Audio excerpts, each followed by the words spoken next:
So we are live now, and we're waiting for viewers to join in very soon. So this is the Poetry Mehfil episode 7, and we have here. So this is the Poetry Mehfil episode 7, and we have with us our guests Sunil Upadhyay ji and Divya Singh ji. And Hello, this session hello, will be Divya ji all about नमस्कार, poetries. अंकुश जी नमस्कार. नमस्कार बहुत नमस्कार, बहुत कैसे हैं आप लोग? नमस्कार सुनील जी.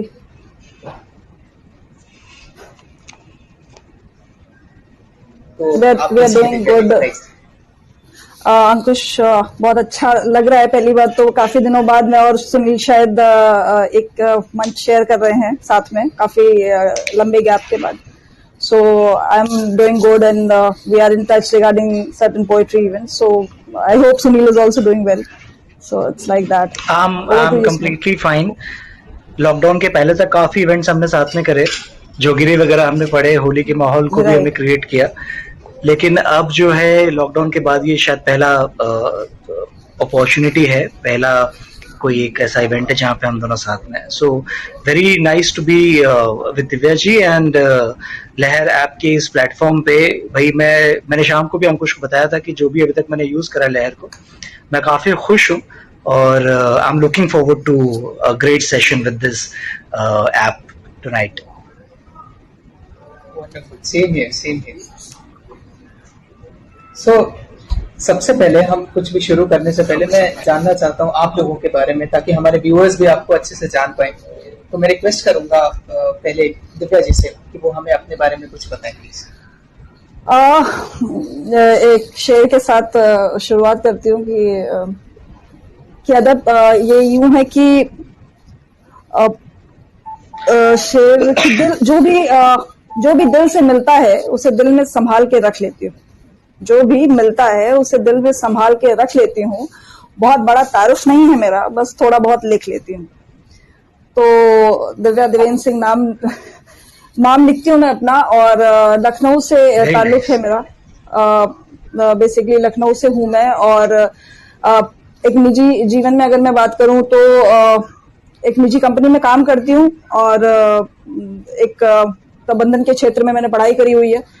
तो बेसिकली हर इंसान आज की डेट में मजदूरी के लिए निकलता है. कोई फावड़ा लेके निकलता है, कोई कलम से मजदूरी करता है, कोई कंप्यूटर पे टाइप करके करता है. तो उन्हीं मजदूरों में से एक हूं मैं भी.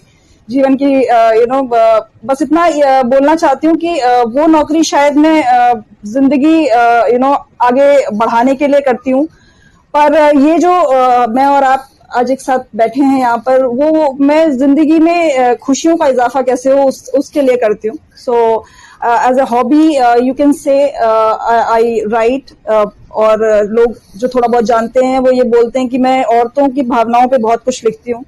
तो उस पे सिर्फ इतना है कि एक औरत हूँ, कई किरदार निभाती हूँ, तो शायद वहां से जो भावनाएं हैं वो मैं थोड़ा ज्यादा समझ पाती हूँ. और थोड़े बहुत जो जज्बात लिखती हूँ मैं, गजलें कविताएं तो नहीं बोलती, मैं भाव लिखती हूँ. तो ये एक छोटा सा इंट्रोडक्शन है मेरा. वाह वाह, बहुत बहुत स्वागत आपका, और बड़ी खुशी हुई यहाँ पर आपको जोड़कर. बहुत धन्यवाद आने के लिए. सुनील जी से मैं निवेदन करूंगा कि वो अपने बारे में प्लीज बताएं हमारे व्यूअर्स को. दिव्या जी की तरह इतना बड़ा परिचय देने मुझे तो आता नहीं. सो ये एक चीज ये है कि दिव्या जी लखनऊ से हैं, मैं बनारस से हूँ. तो आज का जो ये माहौल, अंकुश आप कहाँ से हैं? मैं भी बनारस से हूँ.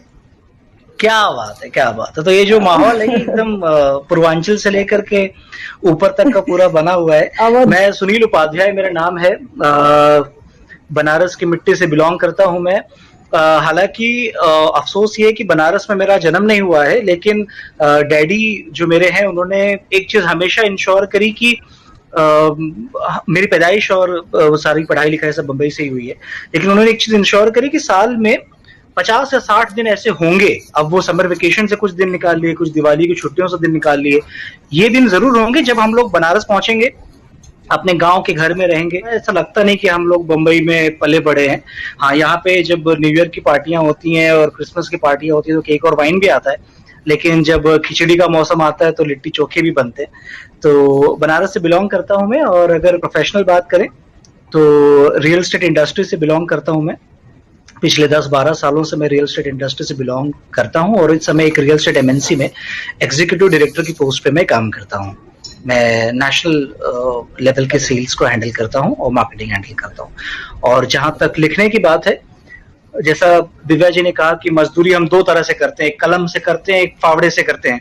तो फावड़े वाली मजदूरी जो हम लोग कॉर्पोरेट की गलियों में करते हैं वो अपने ईएमआईज को भरने के लिए करते हैं, और कलम और किताब वाली जो हम मजदूरी करते हैं वो अपने दिल और एहसासों को भरने के लिए करते हैं। तो बस यही एक छोटा सा इंट्रोडक्शन मेरा भी है।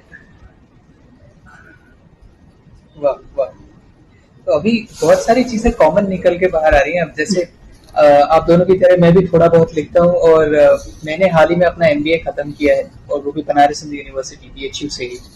तो बहुत सारी सिमिलर लाइंस पर हम हैं, हमारा कारवां रहा है। या तो मैंने आपको सुना हुआ था। तो वैसे में अगर रुझान की आप बात करिए तो बचपन से ही पापा को बहुत शौक था इस चीज का। और मैं आपको एग्जांपल देती हूँ कि जैसे कभी बचपन में मुझे याद है कि मैं अगर गिर जाती थी और चोट लग जाती थी, तो मम्मी अगर डांट रही होती थी, तो मुझे याद है पापा एक शेर पढ़ा करते थे कि गिरते हैं शहसवार ही मैदान जंग में, वो तिफ्र क्या गिरेंगे जो घुटनों के बल चले। मुझे मतलब नहीं पता था, लेकिन जो मौजू है, जो वक्त है, जो एक माहौल था, वो हमेशा से ऐसा ही था कि पापा को इंटरेस्ट था, बड़ी दीदी थी उनको इंटरेस्ट था, और शेरों शायरी जो है चलती रहती थी। मतलब पापा बहुत इंस्पायर करते रहते थे, हमेशा मोटिवेशनल शेर सुनाया करते थे जो मुझे समझ में तो नहीं आते थे, बट एक जो मेरा पर्सनल इंकल्केशन हुआ टू रीड अदर राइटर्स। पहले मैं कुछ लिख लिया करती थी। मुझे याद है मैंने शायद पहली कविता अगर आप कहिए तो 7वीं 8वीं में लिखी होगी, जो मुझे किसी ने बताया पढ़ के कि ये कविता है। उसने मुझसे सिर्फ ये पूछा कि ये तुमने कहाँ से छापी है, तो मैंने बोला यार मैंने लिखी है। वो लास्ट पेज कॉपियों के हम लोग लिखा करते थे। तो वैसा एक इंट्रोडक्शन मतलब पोइट्री से हुआ। उसके बाद डायरी में, उस टाइम का जब हम लोग का टाइम था तो हम लोग डायरीज बहुत बनाते थे, तो उसमें कुछ लिखा करती थी मैं। फिर जब मैं ग्रेजुएशन में आई तो लखनऊ पहुंचे हम, और पापा एक गवर्नमेंट एम्प्लॉय थे। तो लखनऊ में एक स्टोर है यूनिवर्सल बुक डिपो, बहुत काफी बड़ा, हजरतगंज वहां का मेन जगह है, वहां पर वो काफी बड़ा स्टोर है, और वहां पर एक पूरा सेक्शन है जहां पर ये किताबें मिलती हैं। अब तो ऑनलाइन बहुत अवेलेबल हैं, बट उस टाइम पे ये जनरली वहीं मिलती थी। तो मुझे याद है कि कॉलेज से एक आध लेक्चर बंक मार के मैं, मतलब मेरे महीने का कुछ पर्टिकुलर अमाउंट जो पॉकेट मनी का होता था, I used to purchase books, और वो शेरो शायरी की होती थी। मैं उसमें अक्सर एक घंटा उस पर्टिकुलर कॉर्नर में बैठ के वो 10% 20% डिस्काउंट में मिलती थी। आई स्टिल रिमेम्बर कि उस टाइम पे भी मैं महीने के 300-400 रुपए जो है I used to spend on these books. तो वो शौक था। और जिस टाइम की मैं बात कर रही हूँ, क्योंकि लखनऊ में एक चीज जो बहुत अच्छी मैं बताती हूँ कि आज की डेट में आप शेर कहीं पढ़िए, जिन लोगों को शौक नहीं है तो वो कहते हैं यार समझ में नहीं आया, but I come from a place जहां पर शायद कोई सिचुएशन हुई, आपने एक शेर पढ़ा तो दूसरा भी जवाब उसका शेर में ही देता था। तो इसलिए मैं I can't bracket it up that when it started, but it was, I was surrounded with this kind of atmosphere, and वो एक इंटरेस्ट बना रहा जिसको I have carried forwarded till here। फिर ओपन माइक्स आ गए और काफी प्लेटफॉर्म्स मिलने लगे। दिल्ली पोएट्री फेस्टिवल में I was a volunteer and I really worked very closer with all the people who are a name and celebrities now। तो वो सब एक बनता गया और ये मरकजा यहाँ तक आ गए हम। It is like that. So it has been introduced since childhood, if I talk about. Wow. So Sunil, are you able to hear us now? Yes. Okay. No, that's good. Yes, Ankush, it was like that only. Okay, Sunil ji आप अपने बारे में बताएं कि आपका। मैं question miss कर गया था, बीच में नेटवर्क मेरा ब्रेक हो गया था। हाँ, क्वेश्चन बताना। तो क्वेश्चन यही है कि आपका पोएट्री के लिए इंट्रोडक्शन कैसे हुआ, पोएट्री की तरफ आपका रुझान कैसे बढ़ा? ये बहुत ही लेयर्ड डिटेल्ड इंफॉर्मेशन होगी, फिर I will take couple of minutes to explain in detail.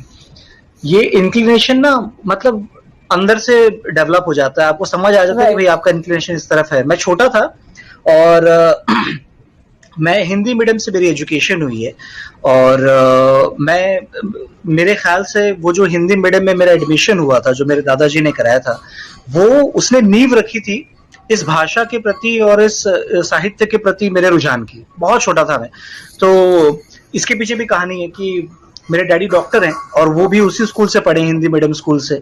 दादाजी उस स्कूल के प्रिंसिपल रह चुके थे जब वो रिटायर हुए थे। तो हमारे खानदान में चाचा और सारे कजिन्स और भाई बहन सब मिला के 30-40 लोग उस स्कूल से पढ़े। मगर जब हम लोगों की पैदाइश हुई और डैडी हमारा एडमिशन इंग्लिश मीडियम में कराना चाहते थे, तो मेरे दादाजी ने बोला कि बच्चे को इसी स्कूल में पढ़ने दो, क्योंकि तुम इस स्कूल से पढ़कर डॉक्टर बन चुके हो। तो स्कूल पे डिपेंड नहीं करता है कि बच्चा क्या बनेगा आगे चल करके, बच्चा किस तरह की परवरिश घर में पाता है और किस तरह के एटमॉस्फेयर में वो जीता है, उससे फर्क पड़ता है। तो हिंदी मीडियम में उन्होंने मेरा जिद करवा के एडमिशन रहने दिया था और वहां से मुझे हिंदी साहित्य से जुड़ने का मौका मिला था। हिंदी की किताब, बाल भारती की किताब जो होती थी, वो मेरी फेवरेट किताब होती थी उस समय।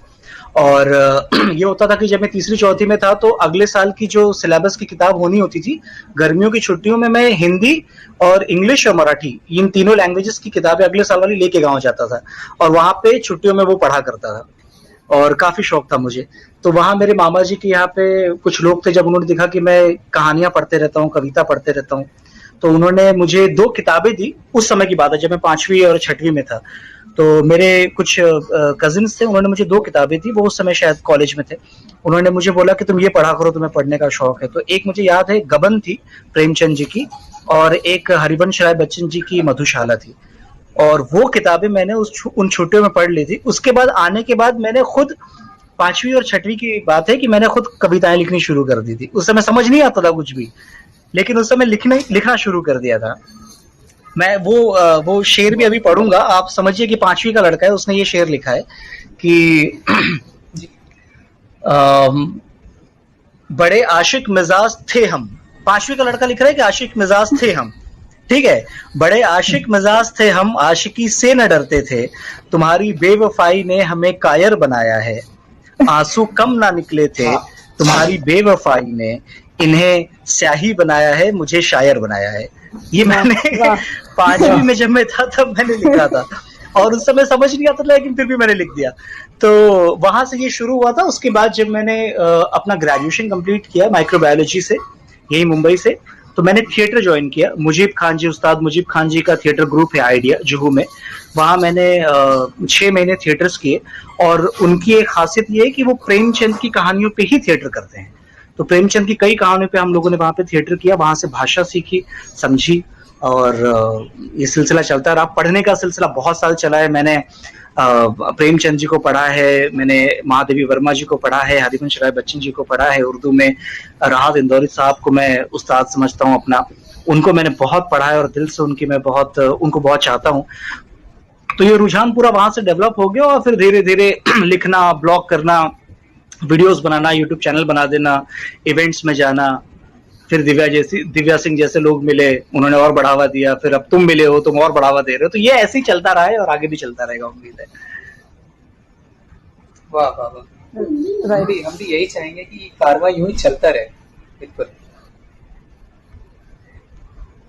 तो ये प्रोसेस है बड़ा, ये मतलब मेरे ख्याल से जी हाँ हाँ हाँ हाँ। मैं कह रहा था कि ये ऐसी चीज है कि जो मतलब कल को एक लड़का सोच ले कि अब मैं कवि बन जाऊंगा या अब मैं पोएट बन जाऊंगा और रातों रात वो पोएट बन जाए, ऐसा नहीं। ये बड़ा प्रोसेस है। इसमें एक तो आपके अंदर अपना एक हुनर, फन होना चाहिए, और माँ बाप का आशीर्वाद होना चाहिए। मुझे मुनव्वर साहब का वो शेर याद आता है कि खुद ही चलकर नहीं ये तर्ज सुखन आया है, पाँव दाबे हैं बुजुर्गों के तो फन आया है। तो ये बड़ा प्रोसेस है। राइट, बिल्कुल जी। तो अब चलते हैं आप दोनों लोगों की रचनाओं की ओर। मैं निवेदन करूंगा कि आप एक एक करके अपनी रचना सुनाएं हमें। पहले हम दिव्या जी की रचना सुनेंगे, फिर हम सुनील जी की, और फिर हम एक एक करके चलेंगे कि एक आप सुनाएं, फिर एक अभी आप सुनाएं। दिव्या जी शुरू करेंगी, लखनऊ वाला माहौल बना देंगी, तो फिर चौपाल बन जाएगा, फिर उठ नहीं पाएंगे, फिर किसी और के पास जा भी नहीं पाएंगे। चलिए शुरू करते हैं। दिव्या जी सुनाइए कुछ खूबसूरत। सुनील जी क्या सुनाऊं मुझे? नारी शक्ति से शुरू करती हूँ। मेरा जो बिल्कुल बिल्कुल अंकुश, ये मेरा एक फेवरेट और पेट शेर है जो मैं हर महफिल में जरूर पढ़ती हूँ। और ये जो behind every successful man there is a woman, ये जो कहावत है, इसकी हिंदी का वर्जन है ये जो मैंने लिखा है। वो ये है कि जिन सिकंदरों के फलसफे हैं मशहूर। आवाज आ रही है सुनील? बिल्कुल बिल्कुल। जी जी आवाज आ रही है। तो ये वहां से है कि जिन सिकंदरों के फलसफे हैं मशहूर, हमने उन्हें सिकंदर बनाया है। जिन सिकंदरों के फलसफे हैं मशहूर, हमने उन्हें सिकंदर बनाया है। और ये कोठियां खाक हो जाती जिसको वक्त देकर हमने घर बनाया है, जिसको वक्त देकर हमने घर बनाया है। बहुत खूब, बहुत खूब। और एक छोटी सी मैं सुनाती हूँ आपको कि एक तो बात ये होती है सुनील की मैं बहुत ही ब्लंटली ये बात बोलती हूँ कि मुझे अपनी लिखी हुई चीजें याद नहीं रहती हैं, तो generally have to refer some place you know. और आज वर्किंग डे था तो ढूंढने में थोड़ी सा समय लग रहा है।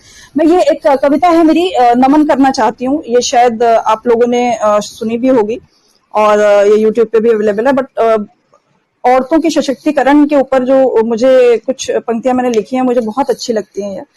तो I'll read that for you, all the audience for now. तो मेरा ये मानना है कि किसी भी औरत के लिए एक पर्टिकुलर दिवस जो हम इंटरनेशनल वुमेन्स डे या वुमेन्स डे बनाते हैं, वो बहुत पूरा नहीं पड़ता है। हम एक हर दिन एक सेलिब्रेशन है। तो वहां से मैंने कुछ लाइनें लिखी हैं कि दिवस नहीं मैं तेरी शक्ति पर, दिवस नहीं मैं तेरी शक्ति पर एक सदी लिखना चाहती हूँ। ये जितनी भी औरतें यहाँ पर सुन रही हैं, क्या बात, क्या बात, मुलाहिजा फरमाइएगा कि दिवस नहीं मैं तेरी शक्ति पर एक सदी लिखना चाहती हूँ, ए नारी मैं तुझको शत शत नमन करना चाहती हूँ। दिवस नहीं मैं तेरी शक्ति पे एक सदी लिखना चाहती हूँ, ए नारी मैं तुझको शत शत नमन करना चाहती हूँ। और लोग कहते हैं कि औरतें बहुत जटिल होती हैं, हमें समझ में नहीं आती। तो वहां से ये है दुनिया, कुछ लाइनें हैं कि दुनिया क्या समझेगी हमको, दिवस नहीं मैं तेरी शक्ति पे एक सदी लिखना चाहती हूँ, ए नारी मैं तुझको शत शत नमन करना चाहती हूँ। और दुनिया क्या समझेगी हमको, हम दुनिया को क्या समझाएं, ये पगले अब तक ना समझे, हम ही इनको दुनिया में लाए। दिवस नहीं मैं तेरी शक्ति पे एक सदी लिखना चाहती हूँ, ए नारी मैं तुझको शत शत नमन करना चाहती हूँ। बहुत खूबसूरत, बहुत खूबसूरत। और जनरली लड़कियों को जो अगर मैं छोटे शहरों की बातें करूं तो बहुत सारे एप्रीहेंशंस होते हैं कि यहाँ नहीं जाना है, शहर में अगर स्कूल है तो नहीं जाना है, बहुत जगह कॉम्प्रोमाइजेस करने पड़ते हैं। तो वहां से ये लाइनें कुछ उठाई हैं मैंने कि कफस मतलब होता है पिंजरा। तो वहां से है कि कफस में बैठा कर कहते हो हमको उड़ना नहीं आता, कफस में बैठा कर कहते हो हमको उड़ना नहीं आता, खोल दे पिंजरे फिर देखो मैं उड़ने के क्या हुनर जानती हूँ। दिवस नहीं मैं तेरी शक्ति पे एक सदी लिखना चाहती हूँ, ए नारी मैं तुझको शत शत नमन करना चाहती हूँ। और मेरा ये भी मानना है कि हम लोगों का औरत और आदमी का कोई कंपैरिजन नहीं है। आप शक्ति से सराबोर हो तो हम भावनाओं से भरे हुए हैं। तो वहां से है कि हमसे क्या तोलोगे खुद को हम तुमसे क्या तोलें, हमसे क्या तोलोगे खुद को हम तुमसे क्या तोलें। धड़कन जो तेरी पहली है उसे सिर्फ मैं बनाना जानती हूँ। दिवस नहीं मैं तेरी शक्ति पे एक सदी लिखना चाहती हूँ, ए नारी मैं तुझको शत शत नमन करना चाहती हूँ। और ये आखिरी लाइनें हैं कि जितने भाव होते हैं एक औरत के, तो वहां से है कि माँ हूं बेटे के सपने पूरे करना जानती हूँ। एक औरत कितनी सशक्ति खुद में इतनी एम्पावर्ड होती है, जैसे मैं बोलूं, तो वहां से है कि माँ हूं बेटे के सपने पूरे करना जानती हूँ, बेटी हूँ पिता से डरना जानती हूँ, बहन हूँ भाई से लाड लड़ाना जानती हूँ, पत्नी हूँ रिश्तों को निभाना जानती हूँ। माँ हूँ बेटे के सपने पूरे करना जानती हूँ, बेटी हूँ पिता से डरना जानती हूँ, बहन हूँ भाई से लाड लड़ाना जानती हूँ, पत्नी हूँ रिश्तों को निभाना जानती हूँ। जहां पत्थरों को पूछकर देवी कहते हैं ना, जहां पत्थरों को पूछकर देवी कहते हैं ना, वहां मेरा दिल से और नजरों से सम्मान हो। मैं ऐसा हिंदुस्तान बनाना चाहती हूँ। दिवस नहीं मैं तेरी शक्ति पे एक सदी लिखना चाहती हूँ, ए नारी मैं तुझको शत शत नमन करना चाहती हूँ। Thank you. बहुत उम्दा। एक हाथ में फोन पकड़ा हुआ है, मैं ताली बजा नहीं सकता हूँ, लेकिन दिव्या जी आप ये महसूस कीजिएगा कि मैं ताली बजा रहा हूँ दिल से। बहुत बहुत सुनील, आपकी प्रेजेंस ही एक पॉजिटिव वाइब्स देती है, you know, which I can relate that, you know, तालियां और वाह चल रही है। और हमारे जो ऑडियंस हैं, they are also really sending beautiful messages. Thank you so much, जी all जी who are here and sparing their time for us. जी। तो अब हम रिक्वेस्ट करेंगे सुनील जी से कि वो हमें अपनी कोई रचना सुनाए। गज़लों का मुझे शौक रहा है हमेशा से। जैसे मैंने आपको बताया कि राहत साहब को मैं उस्ताद मानता हूँ और उनको ही देखते हुए, पढ़ते हुए, सुनते हुए मैंने गज़लें लिखनी शुरू करी थी। तो मैंने जो अपनी पहली गज़ल लिखी थी, वो गज़ल मैंने राहत साहब की जो गज़ल है बहुत फेमस है कि किसी के बाप का हिंदुस्तान नहीं है, वो सुनने के बाद मैंने वो गज़ल लिखी थी क्योंकि मैं अपने ज़हन से उसको निकाल नहीं पा रहा था। तो उसी तर्ज पे मैंने गज़ल लिखी और अब राहत साहब हमारे बीच नहीं हैं, तो उनको मैंने नज़्र की ये गज़ल अपनी, और शुरुआत में उसी गज़ल के 4-5 शेर से करूँगा, जो मैंने उन्हीं की तर्ज में लिखी है कि सब जानते हैं तुझे, सब जानते हैं तुझे, सिर्फ नाम थोड़ी है। सब जानते हैं तुझे, सिर्फ नाम थोड़ी है। तेरी शख्सियत मोहताजे पहचान थोड़ी है। तेरी वाह शख्सियत मोहताजे पहचान थोड़ी है। एक दौर गुजरा है तब साबित हुआ है तू। एक दौर गुजरा है तब साबित हुआ है तू। ये रातों रात दिया हुआ फरमान थोड़ी है। ये रातों रात दिया वाह हुआ वाह फरमान थोड़ी है। मुकम्मल बुनियाद है, गिरना मुमकिन नहीं। तू इमारत है, जर्जर मकान थोड़ी है। तू इमारत है, हम्म। जर्जर मकान थोड़ी है। आएगी याद, ये अब राहत साहब हमारे बीच नहीं है तो ये शेर उनको नज़्र है कि आएगी याद तो खरोचेंगे कई किस्से। अब सिर्फ किताब है, किरदारों में जान थोड़ी है। अब सिर्फ हाँ किताब है, किरदारों में जान थोड़ी है। और दरवाजा हर बंद ओर करो। फैलेगा तेरा दरवाजा नूर ए आफताब। हर ओर फैलेगा तेरा नूर ए आफताब। तू पूरी कायनात है, सिर्फ आसमान थोड़ी है। तू पूरी कायनात वाह है, सिर्फ आसमान थोड़ी है। आसमान थोड़ी तो वाह क्या बात है। शुक्र है। तो बहुत ये बढ़िया। मैंने राहत साहब की याद में, राहत साहब से सीख के, राहत साहब की अंदाज में एक बहुत ही तुच्छ सी गजल लिखी है। और लिखी तो बहुत है, मतलब मैंने तकरीबन 50-60 गजलें लिखी होंगी अब तक, लेकिन उसमें से वाह अभी लॉकडाउन में 3-4 गजलें मैंने लिखी, जो मैं अगर वक्त हो तो एक आध पढ़ना चाहूंगा। जरूर। बिल्कुल सुनील। क्योंकि अभी लिखी है तो ज्यादा मुझे याद नहीं है, इसलिए मैं पढ़ करके आपको सुनाऊंगा कि इश्क की है इंतहा। बहर में है, बेबहर है, कैसी है वो आप जज करें। और बहुत सारे हमारे व्यूअर्स हमें देख रहे हैं, सुन रहे हैं, तो वो जज करें। अच्छी जी लगे तो मुझे बताएं कि इश्क की है इंतहा, इश्क की है इंतहा, क्या कहें जनाब, खून गर्म दिल जमा, क्या कहें इनका जनाब। इश्क वाह की है इंतहा, क्या कहें जनाब, खून गर्म दिल जमा, क्या कहें जनाब। पायलों में, काजलों में, सुर्ख होठों में, दिल है गुम कहाँ कहाँ, क्या कहें क्या है। जनाब। बहुत दिल है बढ़िया, गुम बहुत कहाँ बढ़िया, कहाँ, क्या बहुत कहें बढ़िया। जनाब। मुट्ठी भर के नोच लाया आसमान में, मुट्ठी भर के नोच लाया आसमान में, हाथ आया सिर्फ धुआं, क्या कहें जनाब। हाथ आया सिर्फ धुआं, क्या कहें जनाब। ख्वाहिशों की तार पे है दिल टंगा हुआ, ख्वाहिशों की तार पे है दिल टंगा हुआ। अरे गिर ही जाए हो फना, क्या कहें जनाब। गिर ही बहुत जाए बढ़िया हो फना, वाह क्या कहे जनाब। और ये आखिरी जो शेर है, ये जो हमारे व्यूवर्स उनके लिए कि कर ये शेर ठीक थे तो तारीफें तो हों, अगर ये शेर ठीक थे तो तारीफें तो हों, हाथ उठा के कह देना, क्या कहे जनाब। वाह वाह वाह वाह। बहुत उम्दा बहुत खूब सुनील। थैंक यू, बहुत थैंक यू बहुत सो मच। अच्छे तो ये बहुत दो गजलें मैंने अभी आपको सुनाई। अब आगे आप लोग इस माहौल को आगे बढ़ाएं तो फिर माहौल और अच्छा बनता जाएगा। हमारी एक व्यूअर हैं जिनका नाम है सानिया, तो उन्होंने ये प्रश्न हमसे ओके। पूछा है आप दोनों लोगों से। वो प्रश्न मैंने यहाँ डिस्प्ले किया है कि व्हाट और who inspires you to write such beautiful poetry. Sunil पहले आप जवाब देंगे। Am I visible? या सुनील, अंकुश शायद वो, हाँ, ये Am I visible? या यस यू आर विजिबल।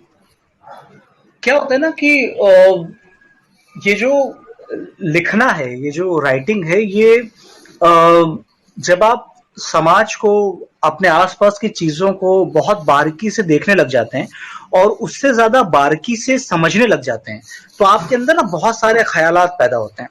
मेरी बहुत सारी गजलें, जैसे जब हम प्रेम को महसूस करते हैं तो हम प्रेम पे लिख देते हैं, जब हमें गुस्सा आता है तो हम समाज पे लिख देते हैं, जब हमें किसी की टांग खींचनी होती है तो हम राजनीति पे लिख देते हैं। तो ये समाज लिखावट का आईना होता है। जब हम यहाँ पे हो रही चीजों को देखते हैं और ज्यादा करीब से महसूस करने लगते हैं, तो अपने अंदर जो भी भावनाएं पैदा होती हैं, उनको जब हम कागज पे निकाल देते हैं तो अपने आप लिखना शुरू हो जाता है। और मेरे ख्याल से तो मैं इसी तरह से लिखता हूँ, और कोई थॉट नहीं है। मैं रात को 3 बजे उठ जाता हूँ, अचानक से दिमाग में ख्याल आते हैं। मेरी वाइफ है जिसको मैं सबसे ज्यादा परेशान करता हूँ, वो उसको भी लाइट जलानी पड़ती है, मैं फटाक से लिखता हूँ और फिर मैं सो जाता हूँ जाकर के, उसकी नींद खराब हो जाती है। तो और कोई मेरे ख्याल से प्रेरणा नहीं है। समाज आईना होता है, उसको जब हम देखते हैं, महसूस करते हैं, तो फिर लिखावट अपने आप अंदर से निकलती है। दिव्या जी, आप क्या कहेंगी?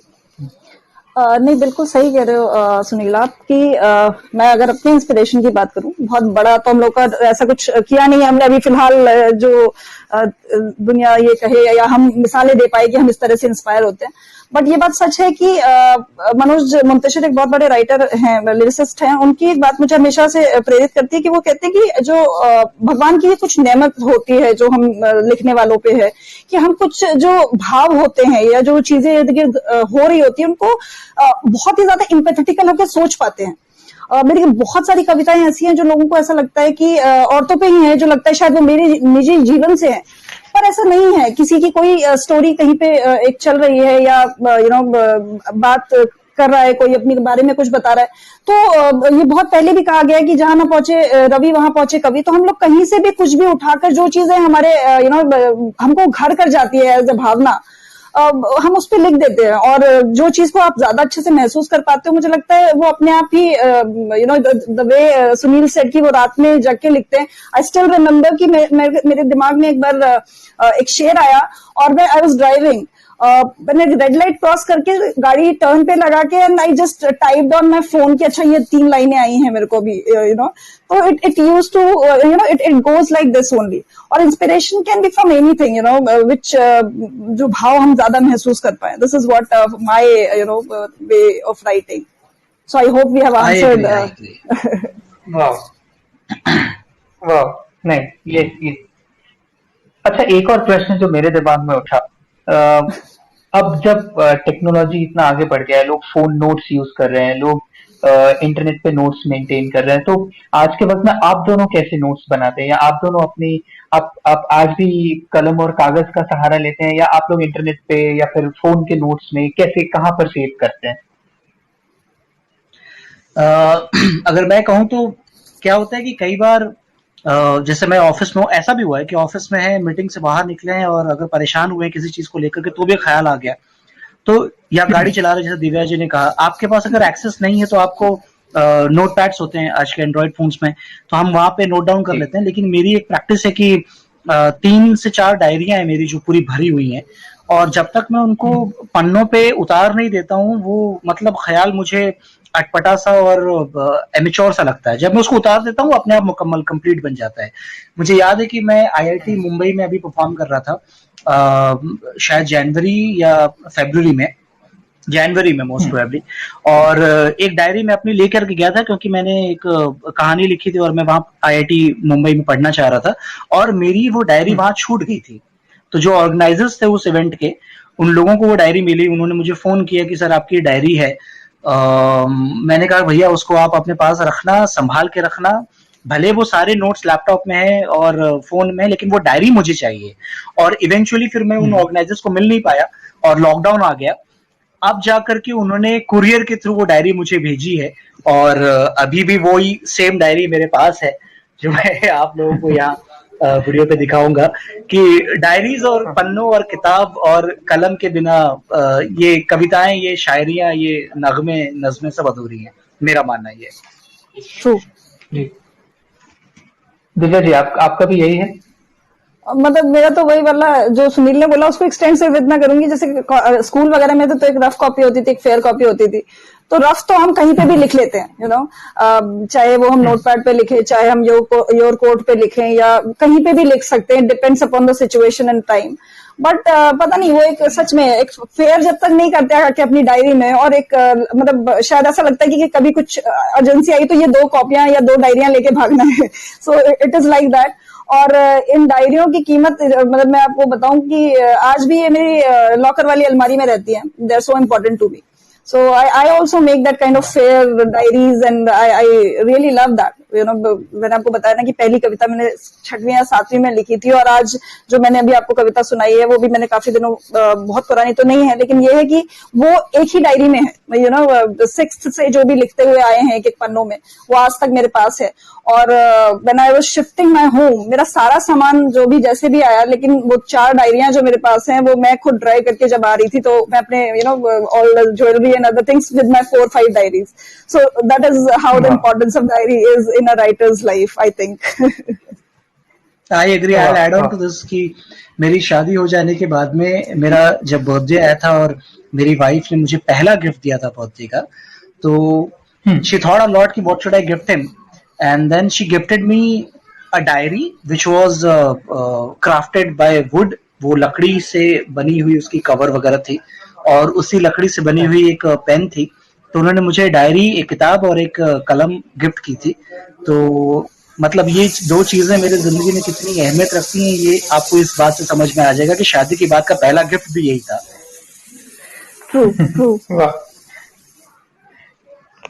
मैं अपनी एक स्टोरी शेयर करता हूँ। मतलब मेरे साथ ऐसा होता है कि अगर मैं ट्रैवल कर रहा हूँ तो what I usually do is कि मैं ऑडियो नोट्स बनाना ज्यादा प्रेफर करता हूँ।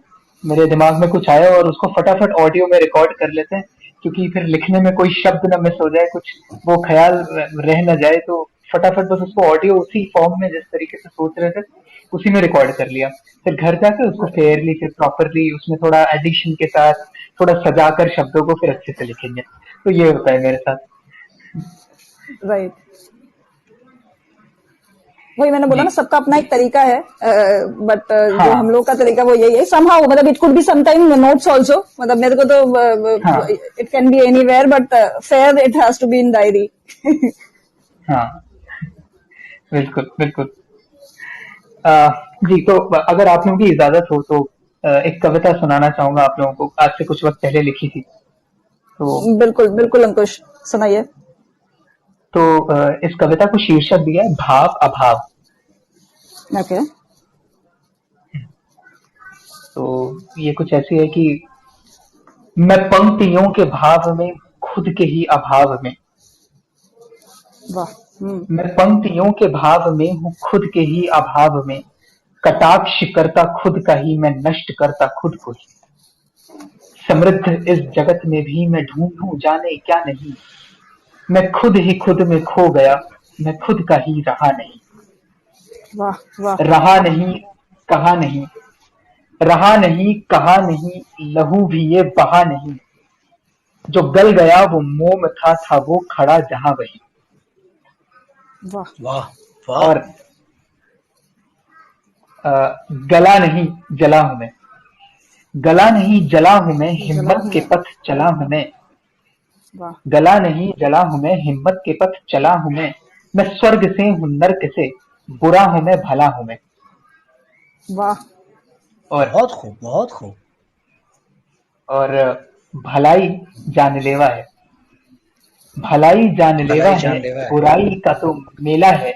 हाँ, भलाई जानलेवा है, बुराई का तो मेला है। जो सच कहे वो झूठा है, ये कैसा खेल खेला है। वाह वाह वाह। तो अब कह लो रावण मुझको तुम। अब किसी की इतनी तारीफ करेंगे तो वो रावण ही कहेगा कि अब कह लो रावण मुझको तुम, और देखना फिर खुद को तुम। तू चीरता, तू मारता, तू खुद को खुद में हारता। हर साल मुझको तू जलाता, हर साल मुझको तू जलाता। मेरा नाम तू बढ़ाता, सत्य में असत्य में, हर वाक्य में हर तथ्य में। वाह। और रावण जला क्या मिल गया, रावण जला क्या मिल गया, कौन पर्वत हिल गया, जो मन में तेरे रावण है, हर पाप का वो कारण है। जो मर के भी अमर रहे वो, जी जी, जो मर के भी अमर रहे वो राम कहलाए हैं, जो मर के भी अमर रहे वो राम कहलाए हैं। अब सब है रावण भाइयों की, अच्छे दिन ये आए हैं। अब सोच ले तू ध्यान से, अब सोच ले तू ध्यान से, है कौन रावण काम से। मैं मर गया हूं, जल गया हूं, फिर भी जीता शान से। वाह वाह वाह वाह वाह। मैं रिक्वेस्ट करूंगा फिर से दिव्या जी के पास हम वापस जाएंगे कि वो हमें कुछ अपनी रचना सुनाए। एक शेर मुझे याद आ रहा है, वो मैं सुना देती हूँ आपको। वो वही वाला शेर है कि जो मैंने लाइट गाड़ी रोक के लिखा था, मुझे याद आ रहा है कि मैं अपने गांव से निकला तो बहुत दूर हूँ यारो, मैं अपने गांव से निकला तो बहुत दूर हूँ यारो, मगर थोड़ा सा गांव हमेशा अपने दिल में रखता हूँ। मैं अपने गांव से निकला तो बहुत दूर हूँ यारो, मगर थोड़ा सा गांव हमेशा अपने दिल में रखता हूँ। भरा जितना भी हो मेरी आंखों में पानी, मैं फिर भी हंसने का हुनर रखता हूँ। वाह वाह। और एक छोटा सा शेर और याद आ रहा है मुझे कि बहुत उल्फत तमाम सबक लेकर गम बहुत चला हूँ। ये चली हूँ चला हूँ दोनों पक्ष में पढ़ लीजिएगा, समझ लीजिएगा कि बहुत उल्फत तमाम सबक लेकर गम बहुत चली हूँ। मेरे तजुर्बे और पाँव के छाले बताते हैं मैं धूप में बहुत जली हूँ। बहुत उल्फत तमाम सबक लेकर गम बहुत चला हूँ, मेरे तजुर्बे और पाँव के छाले बताते हैं मैं धूप में बहुत जला हूँ। और ये ऊबड़ खाबड़ रास्ते अभी नहीं आए, मैं इनको बरसों जिया हूँ। और ये आंखों के नीचे झुर्रियां जो 32 में ही आ गई, ये आंखों के नीचे झुर्रियां जो 32 में ही आ गई। लोग यूं ही नहीं कहते कि मैं समझदार बड़ा हूँ, लोग यूं ही नहीं कहते कि मैं समझदार बड़ा हूँ। क्या बात है, क्या बात है, क्या बात, क्या बात। So deep, so thank you, thank you. बहुत खूब। कुछ और सुनाओ सुनील, या आप सुनाना चाहेंगे कुछ? आपके पापा और आपके लखनऊ के ऊपर कुछ आपके छोटे छोटे शेर हैं, अगर एक आध कुछ आप सुना दे तो फिर महफिल बन जाए। लखनऊ, हाँ पापा पे तो वही है कि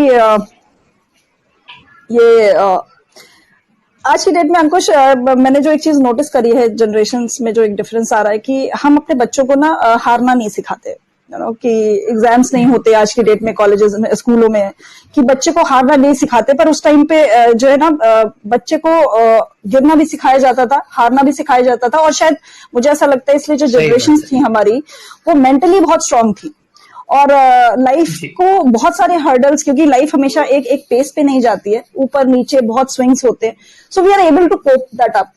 तो जिंदगी में बहुत सारी तरह की जीवन जिया हम लोगों ने, अच्छे भी देखे बुरे भी देखे। तो वहां से 2 लाइनें निकाली थी पापा के ऊपर कि ये फूस और मखमल से बनी लड़कियां कोई और होंगी, ये फूस और मखमल से बनी लड़कियां कोई और होंगी, मेरे बाप ने मुझे शेर के बच्चे की तरह पाला है। ये फूस और मखमल से बनी लड़कियां कोई और होंगी, मेरे बाप ने मुझे शेर के बच्चे की तरह पाला है। और ये पल भर की बुलंदियां जिनको बर्बाद करती होंगी, मैंने बचपन शहजादियों की तरह गुजारा है, मैंने बचपन शहजादियों की तरह गुजारा। क्या बात। और क्या बात। लखनऊ पे ये 4 लाइनें हैं मेरी कि खाली किसी कागज पे मैं लखनऊ लिख दूं तो, खाली किसी कागज पे मैं लखनऊ लिख दूं तो तुम नाम अपना समझ लेना। ये वो पहला प्यार जब होता है थोड़ा बहुत ऐसे शेर भी है दिव्या जी का कि खाली किसी कागज पे मैं लखनऊ लिख दूं तो तुम नाम अपना समझ लेना। और जब भी किसी महफिल में मैं चाय का जिक्र 12 करूं, जब भी किसी महफिल में मैं चाय का जिक्र 12 करूं, तुम नाम अपना समझ लेना। और जब भी वो चौराहे पर रुककर मैं पहले एक डिसेंसी होती थी कि हमारे घर से पिकअप नहीं होते थे, तो हम ऑटो से एक चौराहे तक जाते थे और वहां से फिर हमारे पिकअप्स होते थे। ये उस टाइम की मोहब्बत की बातें हैं। तो वहां से है कि वो चौराहे पर रुककर जब बिन बात 4 ऑटो छोड़ू, वो चौराहे पर रुककर जब बिन बात 4 ऑटो छोड़ू, तुम नाम अपना समझ लेना। खाली किसी कागज पे मैं लखनऊ लिख दूं तो तुम नाम अपना समझ लेना। जब चाय का जिक्र किसी महफिल में मैं 12 करूं, तुम नाम अपना समझ लेना। वो चौराहे पर रुककर जब बिन बात 4 ऑटो छोड़ूं, तुम नाम अपना समझ लेना। वो सर्दी की उन धूपों में और इश्क के सारे रूपों में, वो सर्दी की उन धूपों में और इश्क के सारे रूपों में मैं शेर कहीं कभी लिखूं, तुम नाम अपना समझ लेना, तुम नाम अपना समझ लेना। वाह वाह वाह वाह, बहुत खूब। Thank you Ankush, thank you. बहुत अच्छे। सुनील जी, आपकी तरफ चलते हैं।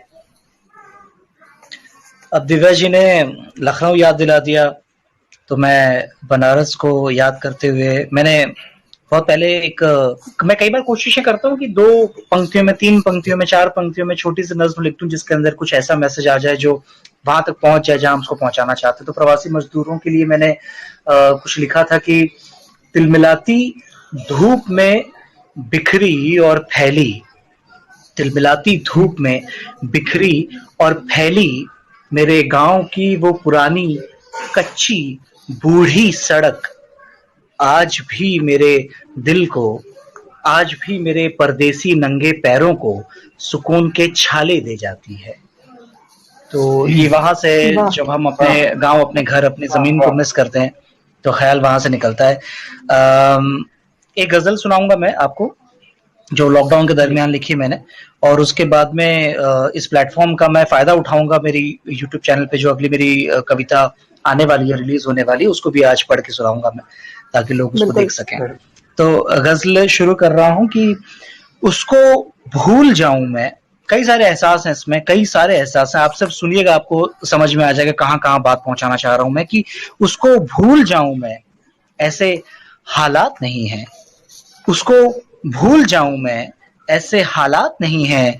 इतने भी नाचीज मेरे जज्बात नहीं है।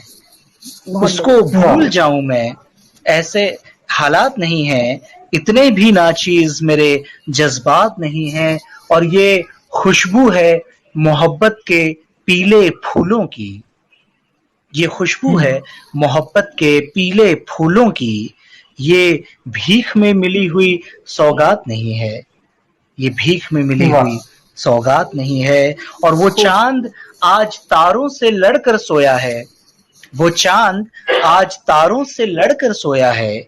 सोने दो अभी दिन है, रात नहीं है। सोने दो अभी दिन है, रात नहीं है। और ख्वाब, आरजू, नींदें, खुशियां, मैं क्या क्या हारा हूं कोई हिसाब नहीं है। मैं क्या क्या हारा हूं कोई हिसाब नहीं है। पूनम का ही चांद हर रोज था पहले, हर रात था पहले। पूनम का ही चांद हर रात था पहले। अब वीराने फलक पे कोई आफताब नहीं है, अब वीराने फलक पे कोई आफताब नहीं है। और आखिरी शेर बहुत लोगों के मुंह पे एक तमाचा है कि अब वीराने फलक पे कोई आफताब नहीं है और वो करते हैं बातें औकात में रहने की। वीराने फलक पे कोई आफताब नहीं है, वो करते हैं बातें औकात में रहने की। औकात कहने की जिनकी औकात नहीं। बहुत बढ़िया, बहुत बढ़िया। वाह वाह वाह, क्या बात है, क्या बात है। शुक्रिया, बहुत शुक्रिया, शुक्रिया। और करीब आओ खुशियों मेरी एक नज्म है। मैं कविताएं ज्यादा नहीं लिखता हूँ, लेकिन जब लिखता हूँ तो बहुत मोहब्बत से और बहुत दिल से लिखता हूँ। तो ये एक नज्म मैं आपके सामने पेश कर रहा हूँ कि करीब आओ कुछ यूं, करीब आओ कुछ यूं कि तुम्हारे लबों पे रखी वो शबनम की बूंदें मेरे पूरे हयात को सुकून दे जाएं।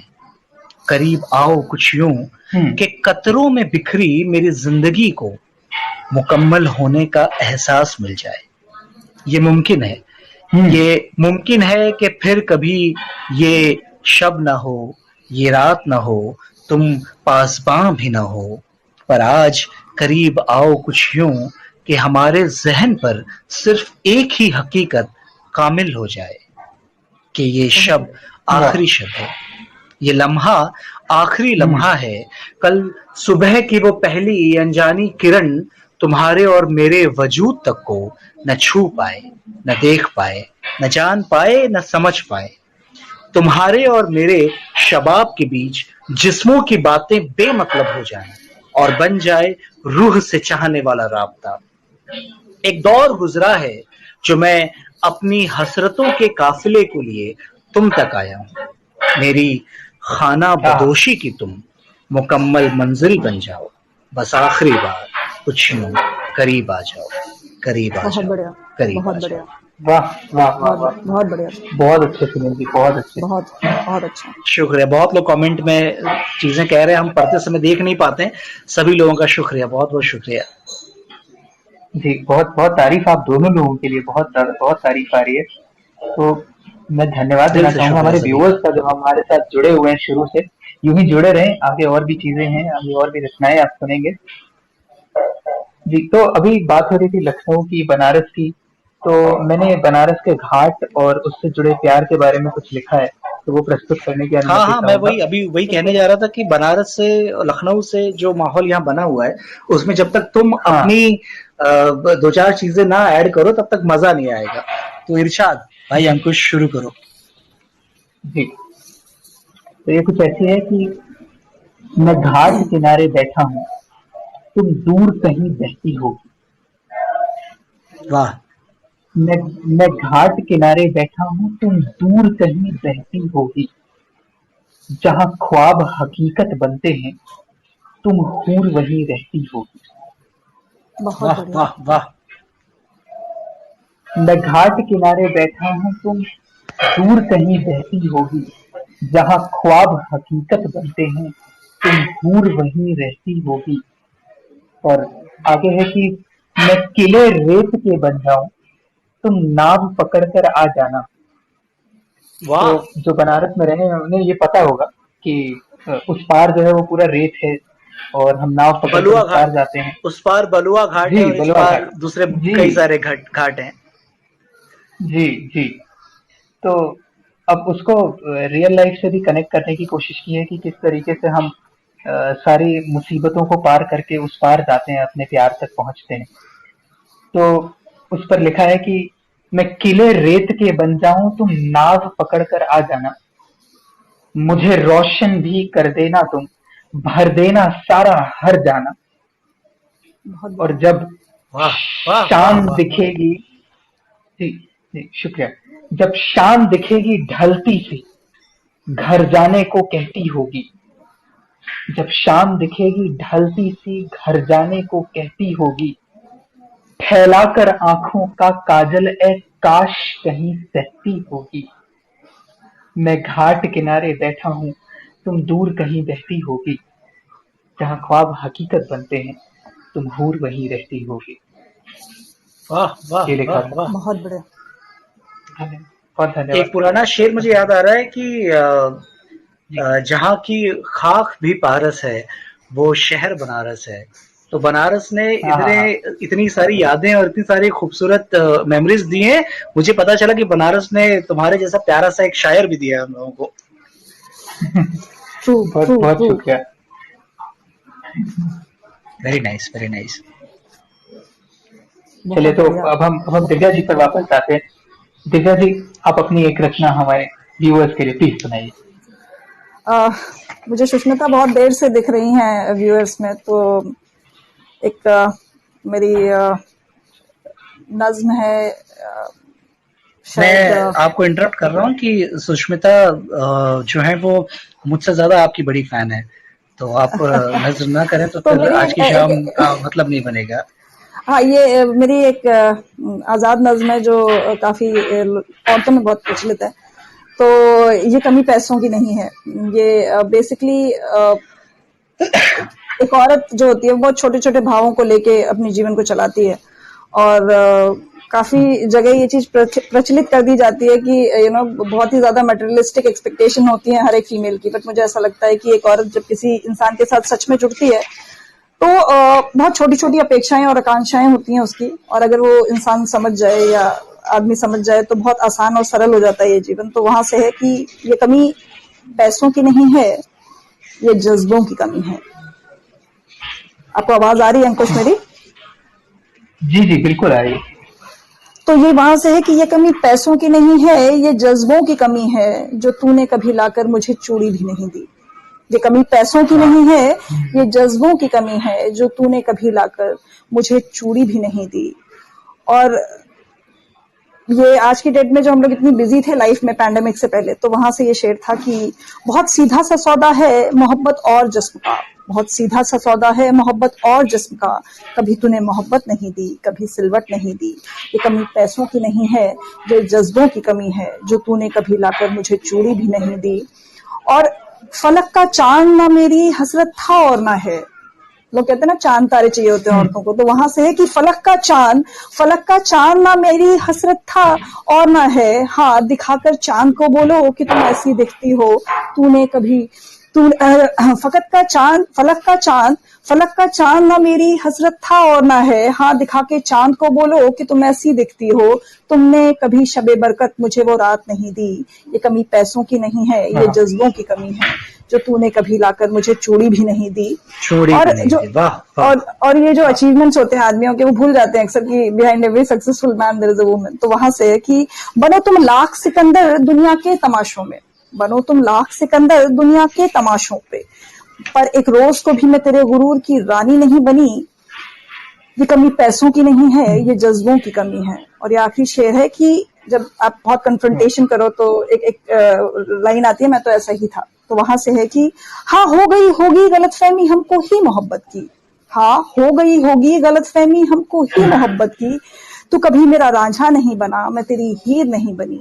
ये कमी पैसों की नहीं है, ये जज्बों की कमी है जो तूने कभी लाकर मुझे चूड़ी भी नहीं दी। वाह शुक्रिया, वाह शुक्रिया। बहुत खूब, बहुत खूब। ये सुष्मिता की तरफ से मैं ऐड करूंगा दिव्या कि ये आपकी पहली नज़्म थी जो सुष्मिता ने पढ़ी सुनी थी आपकी, और वहां से मतलब वो आपकी भी फैन बन गई थी। Thank you Sunil, thank you Sushmita. बहुत बहुत सुंदर रचना, बहुत सुंदर रचना दिव्या। Thank you. अंकुश कुछ कह रहे थे व्यूअर्स की तरफ को लेकर के? नहीं, मैं ये कह रहा था कि व्यूअर्स की तरफ से भी बहुत सारे रिस्पॉन्सेज आ रहे हैं, लोग कमेंट्स कर रहे हैं, तारीफ कर रहे हैं, मैं वही कह रहा था।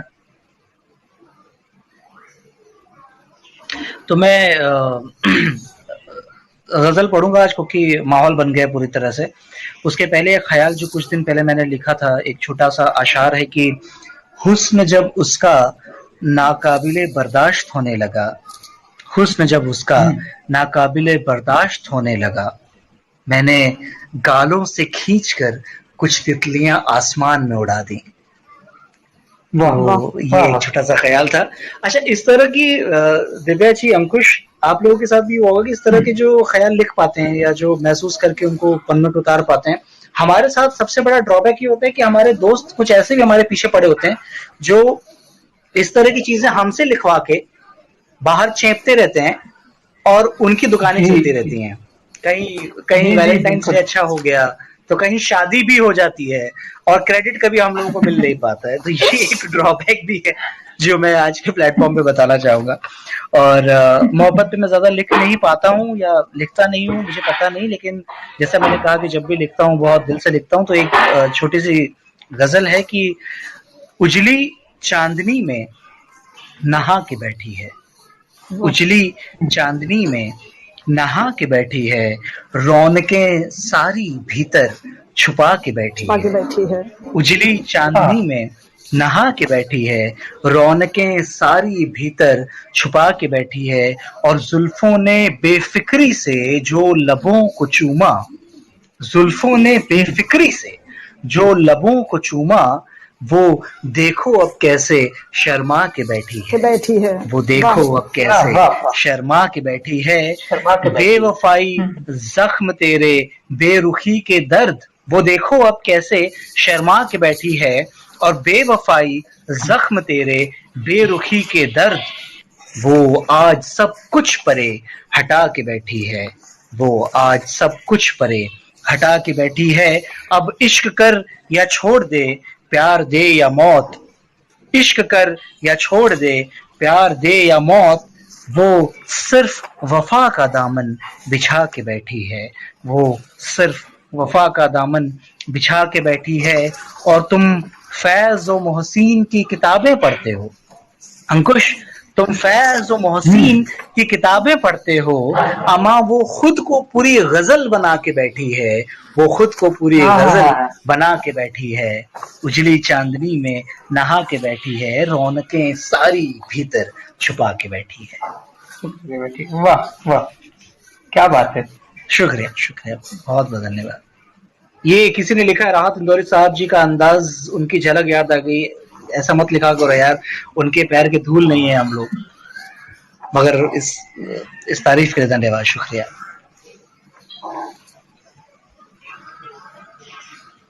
जी जी, अब तुम कुछ एक अच्छा सा सुना दो। जी जी, जरूर जरूर। मैं यहाँ बस कमेंट्स देख रहा था कि जयश्री मिश्रा जी ने लिखा है बहुत खूब, अभी आपने जो रचना हमें सुनाई उसके लिए।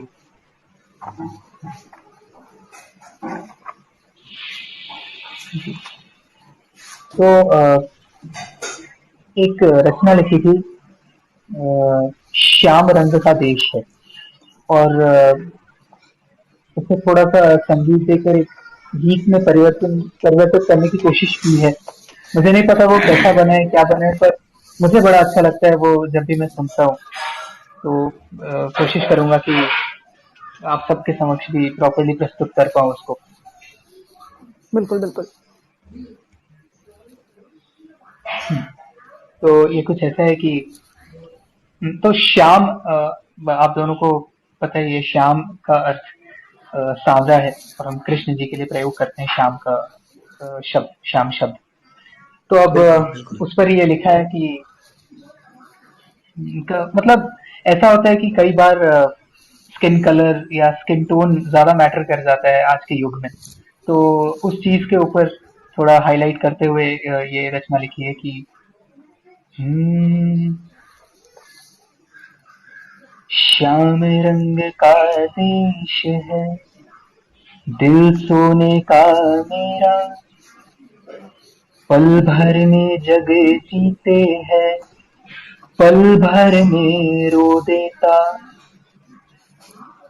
श्याम रंग का देश है, दिल सोने का मेरा, पल भर में जग जीत, पल भर में रो दे।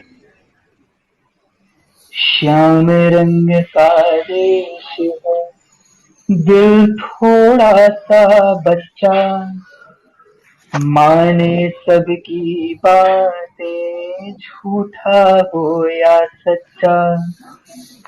श्याम रंग का देश है, दिल पर घाव बड़े हैं, मरहम गुस्से का ऐसा कि प्यार के भाव भरे हैं। मांगो जो तुम तोड़ने को, तोहफे में दिल पेश है। मांगो जो तुम तोड़ने को, तोहफे में दिल पेश है। श्याम रंग का मैं हूँ, श्याम रंग का देश है, श्याम रंग का देश है, श्याम रंग का देश है। बहुत प्यारा यार, तो बहुत प्यारा, बहुत खूबसूरत, बहुत खूबसूरत। बहुत धन्यवाद, बहुत धन्यवाद सुनील भाई। मैं वो सोच रहा था कि कोई एक ऐसी नज्म जो तरन्नुम में पढ़ दे अंकुश, तो फिर मतलब आज की शाम बहुत खूबसूरत हो जाए, और बिना कहे उसने वो चीज कर दी। बहुत खूबसूरत है, बहुत खूबसूरत। वो दिल तो बच्चा है जी, और पता नहीं कितने गाने तुमने गा के फेसबुक पे डाले हैं, वो कई बार लूप पे सुनते हैं हम लोग। अरे वाह, थैंक यू, थैंक यू। चलिए, तो अब एक फाइनल राउंड हम चलाएंगे। हम सिर्फ आप दोनों को अब एक सुनेंगे। आज की रात के आखिरी हमारे दो तीन क्रिएशन जो हम आपकी तरफ से सुनेंगे। तो हम चलते हैं दिव्या जी के पास। दिव्या जी, हमें कोई बहुत प्यारा सा एक और सुना दीजिए, कुछ अपनी रचना कोई। देखो अंकुश, ये प्यारा है कि नहीं है, लेकिन मुझे ऐसा लग रहा है, जो भी मुझे 60-70 लोग यहाँ पर दिख रहे हैं, जितने भी यंगस्टर्स हैं, ये मैंने बहुत पहले लिखी थी, और ये सिर्फ भाव हैं, इसमें कोई बहुत बड़े शब्द नहीं है, बहुत बड़ी चीजें नहीं है, लेकिन इतना मुझे पता है कि किसी भी एक छोटे शहर से, किसी भी कस्बे से अगर कुछ बच्चे जो बाहर बड़े शहरों में निकलते हैं, बहुत सारी अपने सपने तो वो लेके निकलते ही हैं। कुछ सपने, कुछ अपेक्षाएं, कुछ आकांक्षाएं उनके माता पिता की भी होती है, लोगों की होती है, परिवारों की होती है। तो एक गठरी जो है ना हमारे सर पे हमेशा रहती है, और वो बोझ जो है हम किसी को बता नहीं पाते, वो जज्बात जो होते हैं हम शेयर नहीं कर पाते, लेकिन वो होती सबके साथ है। तो ये मैंने बहुत पहले लिखी थी, शादी वादी नहीं हुई थी तब, और एक बच्चा जो एक बहुत ऐश वाली जिंदगी जी के और अचानक से एक शहर में आ गया था, जिसको स्ट्रगल करना पड़ रहा था, बहुत सारी चीजें कोप अप करनी पड़ रही थी जॉब करते हुए। तो उस टाइम पे मुझे याद है ये 11:30-12 बज रहा था, मेरी शिफ्ट होती थी यूके की। मैं लौट के आई तो टिफिन मंगाती थी मैं खाने का, और उस दिन गर्मियों का टाइम था, जून जुलाई का, वो शायद शाम को 6 बजे रख गया होगा, एंड लेट हो गई है, खाना जो भी है वो खराब हो गया, और रात को 11:30 बजे जनरली पीजी में सब सो जाते थे। मुझे याद है मैंने अचार और ब्रेड खाई थी उस दिन, और वो रोते रोते मैंने ये कुछ लाइनें आई थी। और मुझे यकीन है कि जो बहुत से लोग यहाँ पर जुड़े हुए हैं, जो घरों से बाहर हैं, उन्हें बहुत सारे यंगस्टर्स भी होंगे, तो कुछ ना कुछ कहीं ना कहीं से जरूर आप कनेक्ट कर पाओगे। तो इस कविता का नाम है कि अम्मी घर बहुत याद आता है। अम्मी घर बहुत याद आता है। तो इसको बहुत लाइट नोट पे लिखा है मैंने, और ये मैं आखिरी ही सुनाऊंगी। बहुत जज्बाती और हैवी चीजें मैं सुना चुकी हूँ। ये एक भाव है, किसी भी इंसान का हो सकता है। अब वहां से मैं शुरू कर रही हूँ कि अम्मी ये शहर हमसे भी तेज भागता है। अम्मी ये शहर हमसे भी तेज भागता है, यहाँ इंसान इंसान को नहीं जानता है। अम्मी ये शहर हमसे भी तेज भागता है, यहाँ इंसान इंसान को नहीं जानता है। बिल्डिंगे कामयाबी सपने यहाँ इफरात में मिलते हैं, मगर मेरे शहर के मेलों की रौनक नहीं मिल पाती है। सच कहूं अम्मी घर की बहुत याद आती है। बहुत खूब। अम्मी ये शहर हमसे भी तेज भागता है, यहाँ इंसान इंसान को नहीं जानता है। बिल्डिंगे कामयाबी सपने यहाँ इफरात में मिलते हैं, मगर मेरे शहर के मेलों की रौनक नहीं मिल पाती है। सच कहूं अम्मी घर की बहुत याद आती है। और ठंड में, दिल्ली में लिखी थी, तो वहां से है कि ठंड में सुबह जब नलों से पानी टपकता है, ठंड में सुबह जब नलों से ठंडा पानी आता है, ठंड में सुबह जब नलों से ठंडा पानी आता है, दिमाग बार बार ऑफिस टाइम पर पहुंचने की याद दिलाता है। सच कहूं अम्मी घर बहुत याद आता है। और उसके बाद ये 2 लाइनें थी कि ऑफिस में जब 2 बजे तक निगाहें घड़ी तकती है, लंच टाइम के लिए ना, वी सी इट, क्योंकि सुबह भी ब्रेकफास्ट सही से नहीं किया होता है। तो वहां से है कि ऑफिस में जब 2 बजे तक निगाहें घड़ी तकती है, कंप्यूटर पे बैठ कर सच में कमर दुखती है। सच कहूं अम्मी कॉलेज से लौटकर आपका वो पीछे पीछे खाना लेकर टहलना बहुत याद आता है। सच कहूं अम्मी घर बहुत याद आता है। और हर एक बच्चा जो होता है वो अपनी माँ से ना एक सेंटेंस शायद जरूर बोलता होगा। खास मैं तो बहुत बोलती थी कि मम्मी जब मैं कमाऊंगी ना, तो जब पॉकेट मनी लेनी होती है और आपके मंथली एक्सपेंसेस से थोड़ा ज्यादा आप लेते हो, तो वहां से है कि कमा बहुत लिया हमने, खर्चा उससे भी ज्यादा। कमा बहुत लिया हमने, खर्चा उससे भी ज्यादा। अम्मी आज भी हर 500 के नोट को देखकर आपसे किया वो साड़ी देने का वादा याद आता है। सच कहूं अम्मी घर बहुत याद आता है। कमा बहुत लिया हमने, कमा बहुत लिया हमने, खर्चा उससे भी ज्यादा। कमा बहुत लिया हमने, खर्चा उससे भी ज्यादा। अम्मी आज भी हर 500 के नोट को देखकर आपसे किया वो साड़ी देने का वादा याद आता है। सच कहूं अम्मी घर बहुत याद आता है। और बहुत लंबी है, मैं जल्दी जल्दी पढ़ूंगी कि बुखार में जब किसी रोज बिना मन के खाना बनाती हूँ, बुखार में जब किसी रोज बिना मन के खाना बनाती हूँ, सच कहूं अब्बू का वो डांट के किचन से निकालना बहुत याद आता है। सच कहूं अम्मी घर बहुत याद आता है। और ये लाइनें वहां से हैं कि हर छोटे शहर का इंसान एक चीज बहुत मेट्रो सिटी में आके देखता है कि गाड़ियां बहुत तरह की दिखती हैं, हमें नई नई गाड़ियां दिखती है। और हमारी यहाँ की जो शादियां होती है उसमें जनरली क्या होता है कि हमें दूल्हा देखने के लिए ना बड़ी मशक्कत करनी पड़ती थी, खैर पीछे कि 500,000 लोगों की जो बारातें होती थी। तो पर शहर में आके बड़ा कॉमन सा होता है कि आप दूल्हा बहुत इजीली देख सकते हो। तो वहां से मैंने ये लाइनें उठाई थी कि गाड़ियों का, मतलब आप ये समझिए कि एक बच्चा है, वो एक शहर में आके कुछ चीजें नोट कर रहा है। तो वहां से है कि गाड़ियों का तो हुजूम है अम्मी यहाँ, गाड़ियों का तो हुजूम है अम्मी यहाँ, मगर सच चौक की गलियों में रिक्शे पर बैठकर घूमने का मजा कहाँ मिल पाता है। सच कहूं अम्मी घर बहुत याद आता है। और आखिरी की कुछ लाइनें ये है, आखिरी, शुक्रिया सुनील, शुक्रिया। और ये आखिरी की कुछ लाइनें हैं कि जज्बात, वफा, दोस्ती, इश्क, मोहब्बत, रिश्ते, जज्बात, वफा, दोस्ती, इश्क, मोहब्बत, रिश्ते, ये नाम भूल कर भी मत लेना, यहाँ पर जीना और मुश्किल हो जाता है। गाड़ियों का तो हुजूम है अम्मी यहाँ, मगर सच चौक की गलियों में रिक्शे पर बैठ के घूमने का मजा कहाँ मिल पाता है। जज्बात, वफा, दोस्ती, इश्क, मोहब्बत, रिश्ते, ये नाम भूल कर भी मत लेना, यहाँ जीना और भी मुश्किल हो जाता है। अम्मी, यहाँ की शादियों में सिर्फ दूल्हा नजर आता है। अम्मी, यहाँ की शादियों में सिर्फ दूल्हा नजर आता है। सच कहूँ अम्मी, वो गलियों से गुजरती बारातों में बिना बात के नाचना बहुत याद आता है। सच कहूँ अम्मी, घर बहुत याद आता है। और अभी तो बचपन गुजरा था, अभी तो बचपन गुजरा था, कल ही तो दिल्ली आई थी। अभी तो बचपन गुजरा था, कल ही तो दिल्ली आई थी। पर पता नहीं क्यों पापा, आजकल घर बहुत याद आता है, आजकल घर बहुत याद आता है। Thank you. बहुत खूबसूरत, बहुत खूबसूरत, बहुत खूब, बहुत खूब, बहुत अच्छा। मैं हॉस्टल में रहा हूँ और मैंने हर एक चीज एक्सपीरियंस की ऑलमोस्ट, तो मैं बहुत इमोशनल हो गया। बहुत बहुत अच्छा। वही मैंने कहा कि जो लोग भी लिसनर्स हैं, मैं कुछ भी भारी सा जज्बातों का सुना रही हूँ बहुत देर से, तो ये कि ऐसे मैंने बहुत कम जगह पढ़ी है ये, क्योंकि ये कविता तो नहीं है, लेकिन हाँ, ये जो भाव है, ये हर एक बच्चा जो घर से निकला है वो समझ सकता है, वो महसूस कर सकता है, और उसे वो समझ में आएगा जो एक छोटे छोटे कमिटमेंट्स हम अपने आप से करते हैं ना, कि आज मम्मी से पैसे ले रहे हैं कि नहीं, जब हम कमाएंगे तब देखेंगे, और मम्मी आप टेंशन मत लो, ये बड़े बड़े डायलॉग्स हम लोग जो मारते हैं। तो सीरियसली, मतलब it's very close to my heart, and I really chose this platform to share this. Yeah. Very nice, very nice.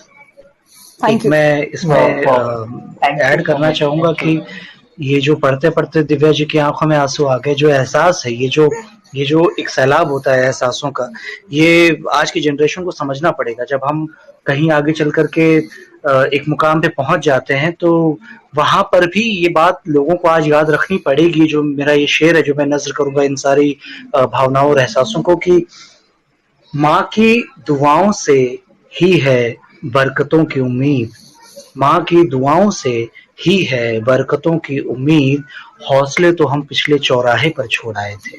बहुत बढ़िया। तो ये दिव्या जी की नज्म को नज़्म किया है मैंने। Thank you Sunil. मैंने 2 तो बहुत जल्दी, जब मैं हॉस्टल में था, हाँ, इस विषय पर कि घर का कोना याद आया, याद आई शाम की आरती। तो घर में हर शाम आरती होती है, और हॉस्टल में तो भाई हम अलग ही बैचलर लाइफ जी रहे होते हैं, ना कुछ साफ सफाई, ना कुछ ऐसा पूजा पाठ, ऐसा कुछ भी नहीं होता है। तो उस पर लिखा था कि घर का कोना याद आया, याद आई शाम की आरती, भूखे पेट जब सोया हूँ माँ सपनों में पुकारती। वाह वाह वाह वाह वाह वाह वाह वाह। बहुत शुक्रिया, बहुत शुक्रिया। ट्रू, सच में। Very nice, very nice. चलिए, तो अब हम सुनील जी की तरफ चलते हैं। सुनील जी, आप अपनी कोई रचना। ठीक है, तो बहुत जल्दी से मैं एक गजल पढ़ूंगा।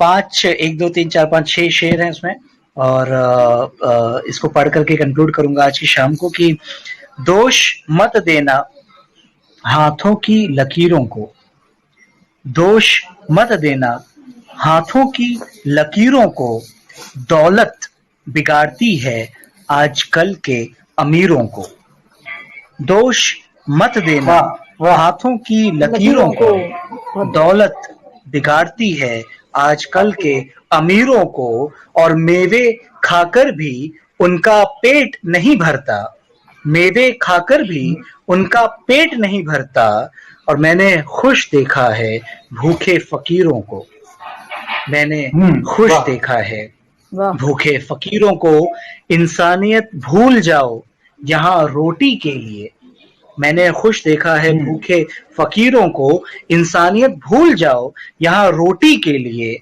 बाजारों में बिकते देखा मैंने ज़मीरों को, बाजारों में बिकते देखा मैंने ज़मीरों को, और ये सियासत भी शतरंज है, तुम ज़मीर की बात करते हो। अपने ही शेर को कॉन्ट्राडिक्ट करते हुए मैं कह रहा हूँ कि ये सियासत भी शतरंज है, तुम ज़मीर की बात करते हो, बादशाहों को छुपाते देखा है मैंने वजीरों को, बादशाहों को छुपाते देखा वाह है वाह मैंने, वजीरों को और मजहबी पैगाम लिए जो फिरते हैं दर बदर, मजहबी पैगाम लिए जो फिरते हैं दर बदर बदर, जान से मार डालो तुम ऐसे बशीरों को, जान से मार डालो तुम वाह ऐसे वाह बशीरों को। और ये लोग गुस्सा क्यों निकलता है उसके लिए आखिरी शेर है कि जान से मार डालो तुम ऐसे बशीरों को, क्योंकि लाश देखकर भी बेटे की माँ रोती नहीं। जान से मार डालो तुम ऐसे बशीरों को, और लाश देखकर भी बेटे की माँ रोती नहीं। बेटा खून देकर आया है सरहद की लकीरों को, बहुत बढ़िया, बेटा बहुत खून देकर वाह आया है बहुत बढ़िया, सरहद की लकीरों को। बहुत सरहद की बढ़िया, तो लकीरों ये वाह आखिरी गजल थी आज की। बहुत बढ़िया, बहुत बहुत बहुत बढ़िया शुक्रिया। सुना। और जितने भी आप दोनों लोगों के लिए, और जितने भी साहित्य, पोइट्री, कविता, गजल, इन सब से जुड़े हुए जितने भी लोग हैं उनके लिए आज की शाम में आखिरी मेरा एक दोहा है, मेरा नहीं है, मतलब नीरज जी का है। और ये दोहा हम सबके यथार्थ को, हमारे व्यक्तित्व को सार्थक करता है। वो मैं आपके सामने भी पढ़ूंगा कि आत्मा के सौंदर्य का शब्द रूप है काव्य, आत्मा के सौंदर्य का शब्द रूप है काव्य, मानव होना भाग्य है, कवि होना सौभाग्य। सौभाग्य। सौभाग्य। ये सभी लोगों के लिए था। वाह वाह। मैं सर हृदय आप दोनों का धन्यवाद देना चाहूंगा कि आप दोनों ने जहाँ इस सेशन में मेरा साथ दिया, हमें यहाँ वक्त दिया अपना, और मुझे मुझे पक्का पता है और मैं गारंटी दे सकता हूँ हमारे जितने व्यूअर्स हैं इनको बहुत मजा आया होगा। इन्होंने आपको सुनकर कुछ सीखा होगा, इन्हें प्रेरणा मिली होगी, और अगर इनमें से कोई है जिन्हें प्रेरणा मिली है और वो हमारे साथ अपनी कोई राइटिंग शेयर करना चाहता है तो हमें जरूर बताए। उसके अलावा मैं हमारे जो दोनों गेस्ट हैं उनसे एक निवेदन भी करूंगा कि अगर आप अपना एक्सपीरियंस आज का हमें कुछ लम्हों में बता पाए तो बहुत खुशी होगी। मैं इतना कहना चाहूंगा कि इस तरह की महफिलों से और इस तरह की शामों से ना सिर्फ हम लोग बहुत कुछ सुन पाते हैं, समझ पाते हैं, बल्कि उन एहसासों को फिर से ताजा कर देते हैं जो कभी लिखते समय हम लोगों ने महसूस किया होता है। तो मैं बहुत बहुत शुक्रगुजार हूँ लहर का, मैं बहुत बहुत शुक्रगुजार हूँ अंकुश आपका और दिव्या जी का कि सभी लोगों ने मिलकर के इस आज की शाम को इतना खूबसूरत बनाया है। और लहर पे ये मेरी आज शुरुआत हुई है, लेकिन ये यहाँ से काफी आगे मैं जुड़ा रहूंगा लहर के साथ में, ये मुझे पूरा एहसास है। और जितने भी लोग हमारे साथ जुड़े, 70-75 लोग जो भी लोग व्यू कर रहे थे लाइव से, उन सभी लोगों का मैं धन्यवाद अदा करता हूँ, उनको शुक्रिया कहता हूँ। और अगर वो जैसा अंकुश ने कहा, आप लोग अगर लिखते हैं और कुछ अपनी रचनाएं भी प्रभावित होकर के लिखना शुरू करते हैं तो हम सबके साथ शेयर जरूर करें। मैं फेसबुक पे अवेलेबल हूँ और इंस्टाग्राम पे अवेलेबल हूँ, और जहाँ चाहें आप वहाँ सुनील उपाध्याय नाम से मुझसे जुड़ सकते हैं। बहुत बहुत धन्यवाद आप लोगों का।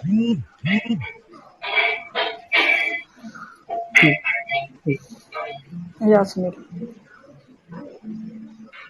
दिव्या जी। या तो मैं आज के एक्सपीरियंस तो ये बताऊंगी कि आज हम लगभग 1.5 घंटे से we are on the session, और एक अच्छा जो मैंने बोला ना, जो बोलने वाला होता है, जो लिखने वाला होता है, उसको अगर श्रोता अच्छे मिले तो उसका भी एक ढाढ़स बढ़ा रहता है और एक जोश आता है। तो मैं बहुत देर से यही नोटिस कर रही थी कि जो हमारे व्यूअर्स हैं वो काफी अच्छी मात्रा में लोग यहाँ पर हैं जो हमें सुन रहे हैं। और लहर में ऑब्वियसली ये हमारा पहला था, बट मुझे ये लगा ये एक ऐसा प्लेटफॉर्म है जहां पर हम जैसे समझने वाले, लिखने वाले और ऐसी रुचि रखने वाले लोग हैं। तो जाहिर सी बात है ये रिश्ता सिर्फ आज तक का नहीं है, it's going to continue. And Ankush, आपके साथ पहली बार मुखातिब हुई हूं मैं, बट मुझे आपकी आवाज में कुछ भी सुनना बहुत अच्छा लगता है। मैंने आपका जो हैबिटेट वाला वीडियो है वो भी, और एक घाट या कुछ बारिश करके है वो, मतलब काफी मैंने आपके सुने हुए हैं। तो we will have this relationship continued. और जाहिर सी बात है जो एक तरह के दिमाग के लोग होते हैं हम लिखने वाले, वो कोई एक ऐसा मंच मिल जाए जहां पर सब हम, मैंने बोला ना, मैं और सुनील एक ऐसे मंच पे मिले जहां पर लिखने और पढ़ने वाले लोग आते थे। तो और ये सिलसिला वहां से चालू हुआ, आज भी है, बरकरार है ये रिश्ता। तो जितने लोगों ने भी अपने एक कीमती समय से ये समय निकाला है, तो मैं ये मानती हूँ कि ये आज तक के लिए नहीं है, या आगे भी है। मैं दिलव्यास के नाम से लिखती हूँ, जनरली योर कोड पे, फेसबुक पे और इंस्टा पे हूँ मैं। तो if you would like to get in touch with me. और इंस्पिरेशन सबको एक चीज जरूर बोलना चाहूंगी कंक्लूड करने से पहले कि अगर आपको लिखने का शौक है तो आप पढ़ने का शौक भी जरूर रखिए, क्योंकि एक बात है कि जब तक आप भरेंगे नहीं तब तक आप छलकेंगे नहीं। तो ये जो एक बात है ना कि तो ये जरूर मैं बोलना चाहूंगी जितने भी लोग यहाँ पर सुन रहे हैं कि अगर आपको वाकई लिखने का शौक है और आपको जो भी आप लिखते हैं उसको उस दिन नहीं, एक हफ्ते बाद जरूर पढ़िए। तो उससे आपको एक जो मैकेनिज्म होता है कि मेरे को कहाँ सही करना है, क्योंकि आप जब एक हफ्ते बाद उसको पढ़ते हैं तो आपको समझ में आता है कि बहुत सारी चीजें आप भूल चुके होते हैं, आपको लगता है नया लगता है वो चीज। तो ये दो चीजें हैं जो मैं आज आपको, मैं कोई बहुत बड़ी राइटर तो नहीं हूँ जो आपको एक वो ज्ञान दे रही हूँ, बट ये मैंने खुद निजी जीवन में प्रैक्टिस करी है। मुझे पढ़ना बहुत अच्छा लगता है और पढ़ने का जो हम लोग ने शायद 7th 8th की किताब में पढ़ी थी, जो विद्या होती है कि वो कभी नुकसान नहीं करती है, वो हमेशा फायदा करती है। तो किसी भी प्रकार का ज्ञान अगर मिल रहा है तो अच्छी बात है। सो वही मैं बोलूंगी कि एक अगर आपको लिखने का शौक है तो पढ़ने की आदत जरूर डालिए। और जो अगर आप पढ़ेंगे तो आपको समझ में आएगा कि अभी आप कितना पीछे हैं, क्योंकि एक शेर लिख के और आजकल तो बहुत सारे प्लेटफॉर्म्स हैं और आप खड़े हो जाइए। तो मुझे लगता है जो पैमाना है वो ऑडियंस से पहले आप खुद को अगर पैमाने पे रखें तो ज्यादा बेहतर होता है। And this is how, and it was really a beautiful evening. मैं बहुत ज्यादा सुबह से कॉल्स और एक ऑफिस हॉल में थी और आपने मुझे पूरी ही अलग दुनिया में लेके चले गए आप कुछ घंटों के लिए। I am feeling so rejuvenated and relax. Thank you, Ankush. Thank you, Sunil. And thank you everyone who is there on this platform and listening to us. Thank you. Thank you so much. Thank you to both of you for joining in again. And कोशिश करेंगे कि हम यूं ही महफिल आगे भी सजाते रहें और यूं ही जुड़े रहें लहर से भी और आपस में भी। बहुत धन्यवाद आप लोगों का। Thank you so much. बहुत बहुत धन्यवाद आप सभी लोगों का। Bye, take care. Bye. Take care.